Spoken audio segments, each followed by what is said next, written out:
ಶ್ರೀರಂಗಪಟ್ಟಣದ ಕಾವೇರಿ ಸಂಗಮ ಕ್ಷೇತ್ರದಲ್ಲಿ ಪುತ್ರ ಅಭಿಷೇಕ್ ಅಂಬಿ ಅಸ್ಥಿ ವಿಸರ್ಜನಾ ಕಾರ್ಯ ನೆರವೇರಿಸಿದರು.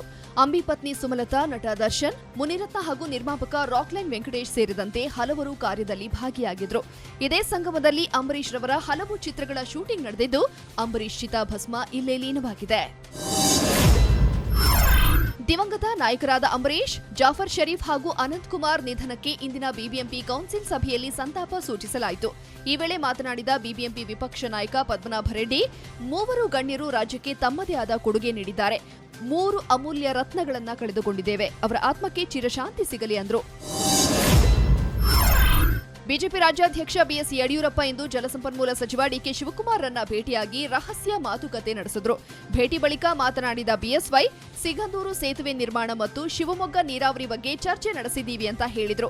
ಇನ್ನು ಇದೇ ವೇಳೆ ಮಾತನಾಡಿದ ಡಿಕೆಶಿ, ನಾನು ಯಡಿಯೂರಪ್ಪ ಆತ್ಮೀಯ ಗೆಳೆಯರು ಎಂದಿದ್ದಾರೆ.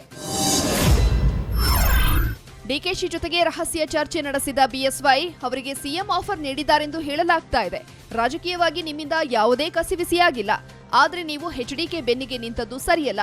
ನೀವು ಸಿಎಂ ಆಗೋದಿದ್ರೆ ನಾನೇ ನಿಮ್ಮ ಜೊತೆ ಇರ್ತಾ ಇದ್ದೆ. ಈಗಲೂ ಕಾಲ ಮಿಂಚಿಲ್ಲ. ಸಿಎಂ ಆಗೋದಾದ್ರೆ ನಮ್ಮ ಬೆಂಬಲವಿದೆ ಅಂತ ಡಿಕೆಶಿಗೆ ಆಫರ್ ನೀಡಿದ್ದಾರೆ ಎನ್ನಲಾಗ್ತಾ ಇದೆ. ಅರ್ಜುನ್ ಸರ್ಜಾ ಮೇಲೆ ದಾಖಲಾಗಿದ್ದ ಮೀಟು ಆರೋಪದ ಎಫ್ಐಆರ್ ರದ್ದು ಕೋರಿ ಸಲ್ಲಿಸಿದ್ದ ಅರ್ಜಿ ವಿಚಾರಣೆಯನ್ನ ಹೈಕೋರ್ಟ್ ಡಿಸೆಂಬರ್ 11ಕ್ಕೆ ಮುಂದೂಡಿದೆ. ಶ್ರುತಿ ಹರಿಹರನ್ ಸರ್ಜಾ ವಿರುದ್ಧ ಕಬ್ಬನ್ ಪಾರ್ಕ್ ಪೊಲೀಸ್ ಠಾಣೆಯಲ್ಲಿ ದೂರು ದಾಖಲಿಸಿದ್ರು. ಎಫ್ಐಆರ್ ರದ್ದು ಕೋರಿ ಸರ್ಜಾ ಸಲ್ಲಿಸಿದ್ದ ಅರ್ಜಿ ವಿಚಾರಣೆಯನ್ನ ನ್ಯಾಯಮೂರ್ತಿ ಪಿ ದಿನೇಶ್ ಕುಮಾರ್ ಪೀಠ ಮುಂದೂಡಿದೆ. ಸರ್ಕಾರ ಟೇಕ್ ಆಫ್ ಆಗಿಲ್ಲ ಎಂಬ ತಮ್ಮ ಹೇಳಿಕೆಯನ್ನ ಶಾಸಕ ಸತೀಶ್ ಜಾರಕಿಹೊಳಿ ಸಮರ್ಥಿಸಿಕೊಂಡಿದ್ದಾರೆ. ಯಾವುದೇ ಸರ್ಕಾರ ಟೇಕ್ ಆಫ್ ಆಗೋಕೆ 6 ತಿಂಗಳು ಟೈಮ್ ಬೇಕು. ಹಿಂದೆ ಬಹಳ ಅನುದಾನ ಇತ್ತು. ಈಗ ಅನುದಾನ ಕಡಿಮೆಯಾಗಿದ್ರೂ ನಮ್ಮ ಕೆಲಸಗಳು ನಿಂತಿಲ್ಲ. ಸರ್ಕಾರ ಟೇಕ್ ಆಫ್ ವಿಚಾರವನ್ನ ಬೇರೆ ಯಾವುದೇ ಅರ್ಥದಲ್ಲೂ ಹೇಳಿಲ್ಲ ಅಂತ ಜಾರಕಿಹೊಳಿ ತಿಳಿಸಿದ್ದಾರೆ. ರಾಜಕೀಯ ಲಾಭಕ್ಕೆ ರಾಹುಲ್ ಗಾಂಧಿ ತಾನು ದತ್ತಾತ್ರೇಯ ಗೋತ್ರದ ಬ್ರಾಹ್ಮಣನೆಂದು ಹೇಳಿಕೊಂಡಿದ್ದಾರೆ ಅಂತ ಸಂಸದೆ ಶೋಭಾ ಕರಂದ್ಲಾಜೆ ಲೇವಡಿ ಮಾಡಿದ್ದಾರೆ. ನಾವು ಜಾತಿ ಪ್ರಮಾಣ ಪತ್ರವನ್ನ ಅಪ್ಪನ ಜಾತಿ ಆಧಾರದಿಂದ ಪಡೆಯುತ್ತೇವೆ. ಆದರೆ ಚರ್ಚ್ನಲ್ಲಿ ರಾಹುಲ್ ಗಾಂಧಿ ಹೆಸರು ಸೇರ್ಪಡೆಯಾಗಿದ್ರು ರಾಹುಲ್ಗೆ ಬ್ರಾಹ್ಮಣ ಜಾತಿ ಸರ್ಟಿಫಿಕೇಟ್ ಕೊಟ್ಟಿದ್ಯಾರು ಅಂತ ಶೋಭಾ ಕರಂದ್ಲಾಜೆ ಪ್ರಶ್ನಿಸಿದ್ದಾರೆ.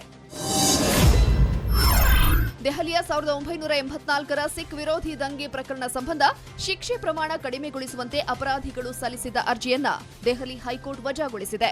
ಸಿಖ್ ವಿರೋಧಿ ಗಲಭೆ ಸಂಬಂಧ ಗಲ್ಲು ಶಿಕ್ಷೆ ಮತ್ತು ಜೀವಾವಧಿ ಶಿಕ್ಷೆಗೆ ಗುರಿಯಾಗಿದ್ದ 2 ಅಪರಾಧಿಗಳು ಸಲ್ಲಿಸಿದ್ದ ಅರ್ಜಿ ವಜಾ ಮಾಡಲಾಗಿದೆ.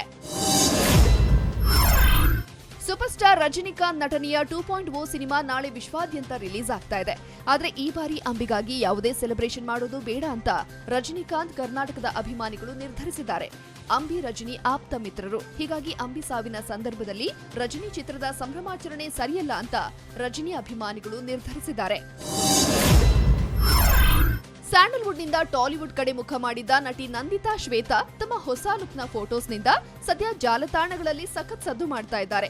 ನಂದಾ ಲವ್ಸ್ ನಂದಿತಾ ಸಿನಿಮಾ ಮೂಲಕ ಇಂಡಸ್ಟ್ರಿಗೆ ಕಾಲಿಟ್ಟಿದ್ದ ಈಕೆ ಹೆಚ್ಚು ಹೆಸರು ಗಳಿಸಿದ್ದು ತಮಿಳಿನಲ್ಲಿ. ಸದ್ಯ ಕಿರಾತಕ 2 ಸಿನಿಮಾ ಮೂಲಕ ನಂದಿತಾ ಮತ್ತೆ ಕನ್ನಡಕ್ಕೆ ಬರ್ತಾ ಇದ್ದು ಟ್ರೆಡಿಷನಲ್ ಫೋಟೋಶೂಟ್ ಮೂಲಕ ಸುದ್ದಿಯಾಗಿದ್ದಾರೆ.